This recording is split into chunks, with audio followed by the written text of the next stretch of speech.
আলাইকুম প্রিয় দেশবাসী এবং ভাই ও বোনেরা, সকল আসসালামু আলাইকুম রহমতুল্লাহি ওয়া বারাকাতুহু।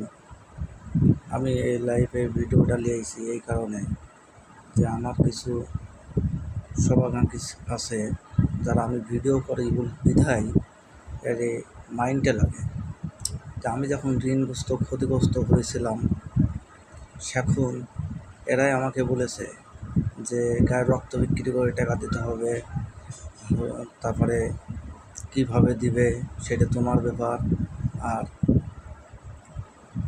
যে মনে করেন যে কারো কাছে যদি টাকা চেয়েছি 50 টাকাও দিতে চাইনি, যে আমার আজকে বাচ্চার অসুখ, আমি 50 টাকাও দিতে চাইনি গো।